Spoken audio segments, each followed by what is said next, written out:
By the turn of the 20th century, the era of mass armies and industrial war had dawned. When the British Army's deployment to South Africa in the Boer War revealed a worrying lack of young men fit enough to join the army, the National Service League and some politicians lobbied for the introduction of compulsory military training. The League's leadership included well-known soldiers, celebrities like Lord Roberts and Robert Baden-Powell. The creation of the Boy Scouts was for them the second-best option, helping create a pool of militarized youth. When the First World War began in 1914, the long-standing establishment reluctance to introduce conscription was still powerful. But by the end of 1914, the rush of volunteers had slowed, and in 1915, the government turned to moral coercion, launching recruitment drives, and then the Derby Scheme. It wasn't enough. In January 1916, the first bill to introduce conscription received royal assent. It was an almost unprecedented extension of state power. British men from 18 to 41 were legally deemed to have been duly enlisted for the duration of the war. Continental Europe mass armies were all built on this type of conscription, but it felt very alien to the British. Age, occupation, ill health and conscientious objection could all exempt a man from service, but every man was legally born a soldier, waiting for his call-out papers.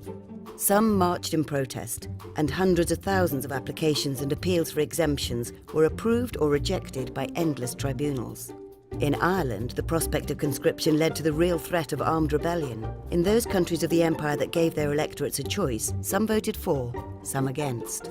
Even so, many thought it was time the slackers did their bit, and by the end of 1916, more than 1 million men had been called up and went, whether they wanted to go or not. The Military Service Act was repealed in 1920, but a precedent had been set. In May 1939, with Germany again threatening war, a limited form of conscription was introduced. War began 4 months later, and conscription was extended by stages until it applied to all men and women between the ages of 19 and 60. With the Cold War following hard upon the end of the Second World War, governments were unwilling to end national service, and it continued until 1960. National servicemen, and it was just men, between the ages of 17 and 21 had to serve 2 years in peacetime, and many duly served in Malaya, Korea, Cyprus and Suez. Some were killed in these conflicts. Some conscripts thought national service was great. Others most definitely did not. The UK had a form of national service for 44 years. The Ministry of Defence has no plans to reintroduce it, but that never stops pundits, politicians and the occasional royal suggesting it would be a good idea. Could it happen today? What do you think?